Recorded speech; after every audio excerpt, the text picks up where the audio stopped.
Up next, a debate in the U.S. Senate race in Minnesota. Democrat Amy Klobuchar, a Hennepin County attorney, faces Republican Congressman Mark Kennedy. Both are vying for the seat of retiring Democratic Senator Mark Dayton. CQPolitics.com has rated this race as Democrat favored. Ms. Klobuchar has taken a big lead in recent polls, ahead in several by more than 15 points. This is courtesy of NBC News Meet the Press. It's about 35 minutes. From NBC News in Washington, this is Meet the Press with Tim Russert. Only 23 days until the midterm elections.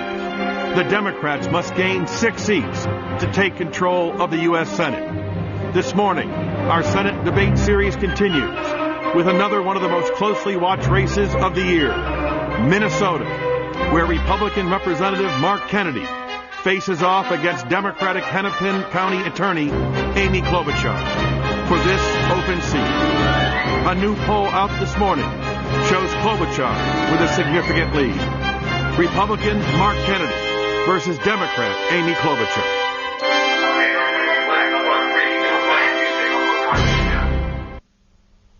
And we welcome Democrat Amy Klobuchar, Republican Mark Kennedy. Welcome both. Good to be here, Tim. Let me pick up on North Korea, Mr. Kennedy. If the North Koreans simply ignore these sanctions, or the Chinese don't enforce the sanctions, what do we do? Do we use military action to stop their nuclear program? I think we need to continue to ratchet up the diplomatic efforts. You know, we've had 2 UN resolutions unanimous, and we also need to continue to push China.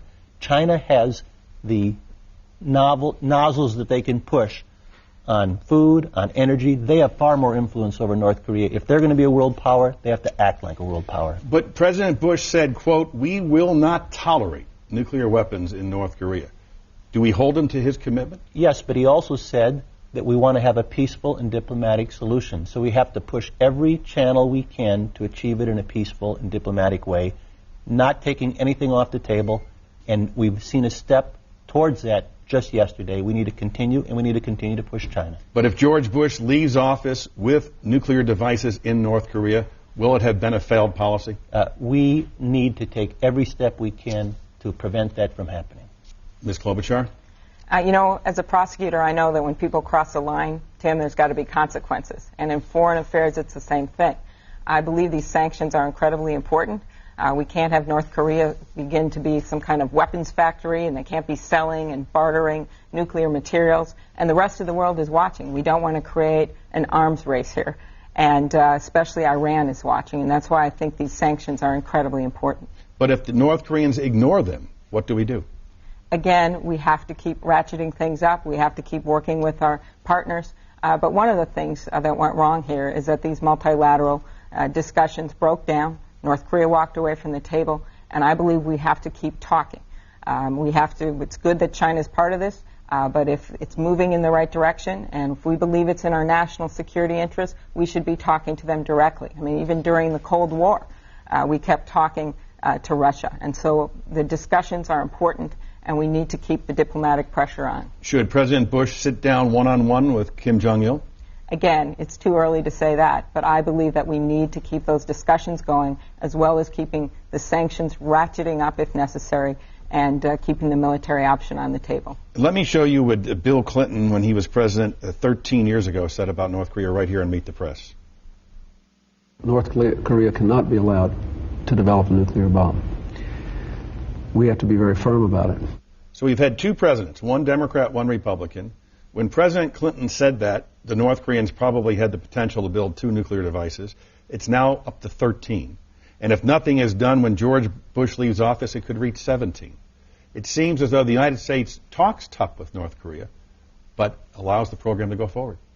Again, keeping the military option on the table is key, but these sanctions are the first step. And unlike how we handled Iraq, where it was go it alone, I believe we have to work with our allies in the area.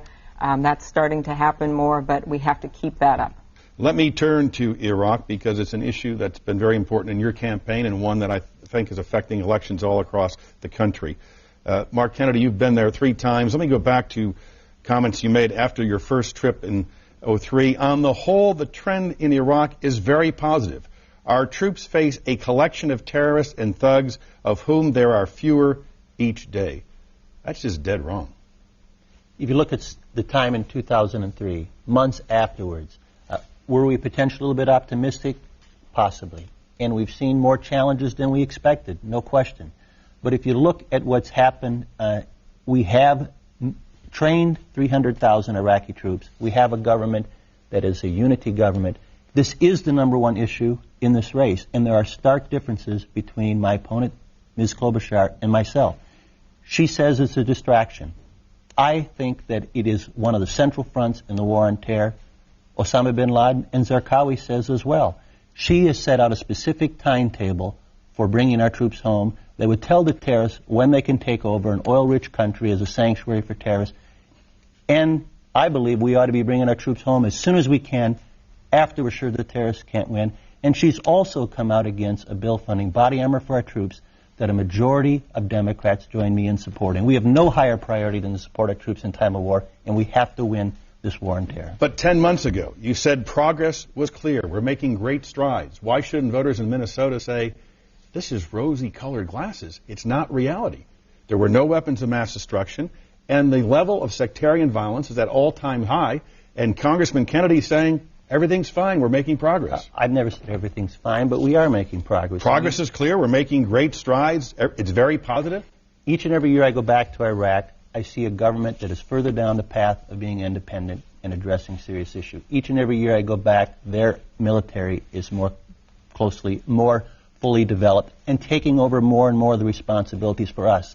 The path is to make sure that terrorists can't win, and by so doing, allow us to bring our troops home. But we also need to make sure we're taking care of ourselves here at home.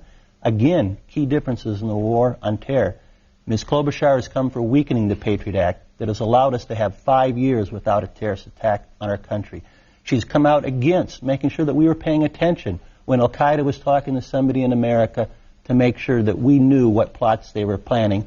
And she came out against the bill to make sure that we can get the intelligence we need from those we hold in custody to prevent future attacks. We cannot let the same poor judgment that Ms. Klobuchar has shown that has made Minneapolis more dangerous to be in the U.S. Senate, making America less safe. Knowing what you know today, if the CIA came to you and said, Congressman Kennedy, Saddam Hussein does not have weapons of mass destruction, would you still vote to go into Iraq? We acted on the information that we knew at the time. No, but knowing what you know today, would you still vote? We acted, you can't really play TiVo and rewind in the real world. But let me just say this. First of all, I stand by my vote. And second of all, we just got done talking about Korea. We just got done talking about consequences for actions.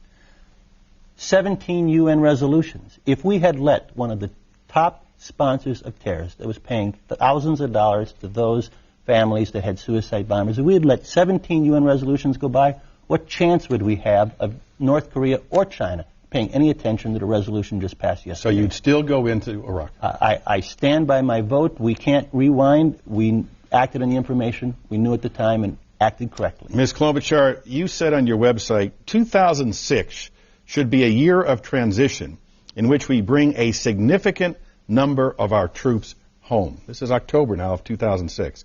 You told the Star Tribune in Minneapolis, I am saying change the course. I believe we need to bring a significant number of our troops home. One would hope by 2007 we would have withdrawn the vast majority of our troops from Iraq.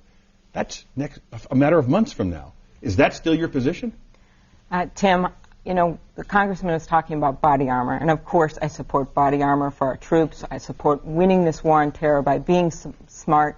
I supported the Patriot Act. But I will say this. The best way that we can protect our troops is to get this policy right. And I believe that that means changing course in Iraq. We need to transition to Iraqi governance. We need to send the clear message that they have to take control of their own government. And that means no permanent military bases. The congressman and I differ on this. This means not saying 2010 we're going to have the same number of troops. And we need to be more accountable for the help that we're giving Iraq. You look at what's been happening here, $10 billion in cost overruns with Halliburton, putting a 24-year-old in charge of the stock exchange with no financial experience, building a military academy for $75 million for the police, and then finding out the plumbing isn't right, so they have to demolish part of it. I believe that we do need to start bringing our troops home. Clearly, at this time, this late date in mid-October, we can't bring a significant number of home. We have to be reasonable. I have never been one to say, bring them all home tomorrow. I have never subscribed to one of those mandatory dates because I understand that despite my opposition to the war from the beginning, that we have to be responsible about how we bring our troops home. But you did say bring home a significant number this year, and you're saying now that's probably not doable. What about a vast majority in 2007, which was what you said also? These predictions were built on the promises and the predictions of progress from this administration, and we simply haven't seen that. So you have to be reasonable in what you're going to do here. But let me tell you this, you cannot solve a problem that you don't admit exists, and that is what's going on here with the congressman. This war has basically devolved into a civil war. 8 times the number of deaths were caused by sectarian violence than by bombs. You have Shiite militia roaming the neighborhoods and taking young men, putting them in cars, shooting them in the head, and dumping them out on the streets. This is a civil war. And yes, we need to be more accountable and do a better job of training the police, but we also have to realize that this solution isn't going to be more boots on the ground. It's going to be a diplomatic and political solution. We have done this before with even more difficult situations. This war, as of Thanksgiving, will have lasted longer than World War II. So I believe that we need to bring people together and help this country to come up with a diplomatic and political solution in addition to giving them the